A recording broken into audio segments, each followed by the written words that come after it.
জনাব রহিন হোসেন প্রিন্স, আলোচনাটা যদি আপনাকে দিয়ে শুরু করি, যেমনটি বলছিলাম যে রাষ্ট্রীয় স্থাপনাকে লক্ষ্যবস্তুতে পরিণত করা হলো এবং একের পর এক নারকীয় ধ্বংসযজ্ঞ আমরা দেখলাম। আমরা বলছিলাম যে স্বাভাবিকতায় ফিরেছে বা ফিরতে শুরু করেছে জনজীবন, কিন্তু ক্ষতচিহ্ন কিন্তু এখনো বয়ে বেড়াচ্ছে সেই স্থাপনাগুলো। কি বলবেন পুরো পরিস্থিতিকে ঘিরে? না, খুবই স্বাভাবিক। ধরেন কতগুলো কি বলবো, একটা তথ্য, বাস্তবতা, তাই তো? আপনি বাস্তবতা যেটা আছে সেটাকে যদি তথ্য হিসেবে আপনি উপস্থাপন করেন তাহলে এটাই তো সত্য। সুতরাং এইখানে নতুন সত্য আবিষ্কার করারও প্রয়োজন নেই, এটা নিয়ে কথা বলাও জরুরি না। তো যেটা আপনি বললেন এটা তো ঠিকই, একটা ধ্বংস চিহ্ন আমরা দেখতে পাচ্ছি ধ্বংসযজ্ঞের, এবং এটা আমাদের পার্টির পক্ষ থেকে এটা বলেছি যে এটা আমাদের মোটেই কাম্য না কখনো। সুতরাং এর সাথে প্রকৃতপক্ষে যেটা খুঁজে দেখে জড়িত সেটাকে এটা বিচারের জায়গায় নিতে হবে। কিন্তু এই সুযোগে এটাও মনে রাখতে হবে, এই সময় কিন্তু খালি স্থাপনা ধ্বংসযজ্ঞটা হয় নাই, এখানে মানুষের জীবনহানি ঘটেছে। সুতরাং এই মানুষের জীবনহানি কেন ঘটলো, কিভাবে ঘটলো, তারও বিচার করতে হবে। দুইটাই বিচার যথাযথভাবে করতে হবে বলে আমি মনে করি। এই সুযোগে এই কথা বলি যে আমি আপনাদের স্টুডিওতে ঢোকার পরে আমি কয়েকটা জায়গা থেকে ফোন পেলাম, উপজেলা পর্যায়ে এবং বিভিন্ন জায়গায়, যেখানে এই সময় মিছিল মিটিং ওইভাবে সংগঠিত ওই অর্থ এরকম হয়নি।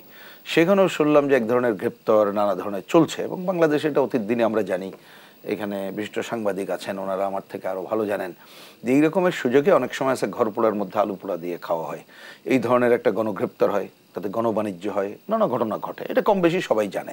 সুতরাং সেই জায়গাটাও একটা মানে মানুষ যাতে তার থেকে পরিত্রাণ পায় সেটা আপনাকে দেখতে হবে এই কারণে, কেন আপনি শুরুতে বলেছেন স্থবিরতার কথা, আপনি ক্ষতচিহ্নের কথা বলেছেন। সুতরাং যে ক্ষতচিহ্নটা কেন ঘটলো সেটা প্রকৃতপক্ষে খুঁজে বের করতে হবে, এবং এই ধরনের ক্ষতচিহ্ন মেরামতের জন্য যা যা করা সেই কাজটা করতে হবে। কারণ ক্ষতচিহ্ন মেরামতের নামে আপনি যদি আবার নতুন ক্ষত সৃষ্টির কাজটা করেন তাহলে সেটা কিন্তু ক্ষতচিহ্ন বুঝবে না, সেটা আরও নতুন নতুন ক্ষত তৈরি করবে, যা আপনাকে যে স্থবিরতা দূর করার কথাটা আমি যদি বুঝে থাকি যে প্রধান পয়েন্টটা আপনার দিক থেকেও বা জনগণের দিক থেকেও, সেটা কিন্তু দূর করার বদলেই যে নতুন ধরনের সংকট তৈরি করবে। সুতরাং এই জায়গাটা আমাদের কারোর কাম্য না, এটা হচ্ছে পরিষ্কারভাবে আমাদের দিক থেকে আমরা এটা বলতে চাই। আমি আজকে পল্টন থেকে মতিঝিলে, এই যে যখন কারফিউ প্রত্যাহার ছিল না, যখন আর কি সীমিত ছিল, আমি যাচ্ছিলাম, তা মাঝপথেই দেখলাম, এটা আগের চিত্র আপনারা জানেন, আমি খালি একটা মনে করেন যে আমি দেখি প্রায় 15-20 জন যাদেরকে টোকাই বলা হচ্ছে বা যারা আর্থিকভাবে অসচ্ছল, তারা ওইখানে বসে যেটা করছে, এই যে কি বলে বেলুন ফুলানো টুলানো, এটা বলে যে এগুলো নানাভাবে মাদকের সাথে যুক্ত। এখন আপনি ধরেন, আমি কল্পনা করছিলাম যে এখানে যদি কোনো একটা প্রোগ্রাম হয়, আমরা যাই, তাহলে এরকম 15-20 জন অল আর ইয়াং, তারা যদি ঢুকে পড়ে, তারা যদি ঘটনা ঘটে, আপনি কি করবেন?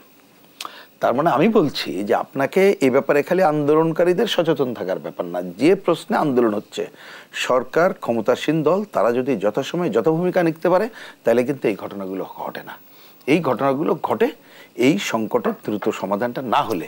এইবারের ঘটনাটা খুবই কারেক্টলি সে বলেছে যে আমাদের দাবি নিয়ে কিন্তু দেখেন যে কারোর দ্বিমত ছিল না, কিন্তু তারপরে হলো কেন হলো? আপনি জাস্ট প্রতিদিনের, আমি তো বলি রেডিও টেলিভিশন সবাইকে বলি, প্রতিদিন কি কি ঘটেছে নির্মোহভাবে সেটাই জনগণের কাছে তুলে ধরেন, দেখবেন জনগণই বিচার করবে।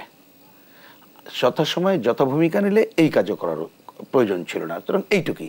কিন্তু আপনি এই সংকট যদি দীর্ঘায়িত করেন এবং যদি মনে করেন যে একটা ঘটনা ঘটলো, আমি কোনো না কোনোভাবে শেষ করলাম, কিন্তু তার মনের মধ্যে যে ক্ষত থাকে ওইটা কিন্তু পূরণ হয় না। যেমন আমি এই কথাটা বলতে চাই, এর আগে 2018 সালে তো এর আন্দোলন করেছিল কোটা সংস্কার নিয়ে, আপনি কিন্তু তখনও কোটা সংস্কারের কথা ছিল, বন্ধ করে দেওয়া হলো। এবং এইবারও আমি বলি যে যেটা বন্ধ করা যেভাবে করা হলো, আপনারা বলছেন বা সরকার বলছে যে এটা তাদের দাবি পুরো মেনে নিয়ে করলাম, কিন্তু তো জনগণের দাবি মানা হয়েছে আমি তা মনে করি না।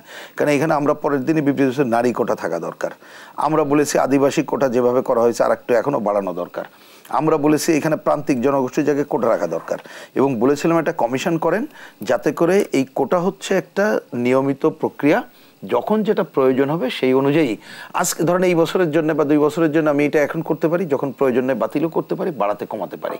সেইটা যদি না করেন তাহলে আমাদের সংবিধানে যেটা বলছে সেটাও কারেক্টলি হয় না। আপনি বলেন নারী কোটা সংসদে রাখলাম, আপনি অন্য অন্য জায়গায় রাখছেন, আপনার নির্বাচনে উপজেলা বলেন, এই নির্বাচনে আসে না নারী কোটা, তাহলে ওইখানে আছে, আপনি এখানে একেবারেই বাতিল করলেন।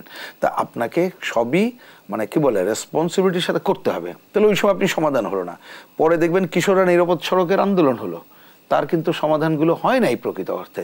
তাহলে ওই কোঠার লোকজন এখনো আছে, সাধারণ মানুষ।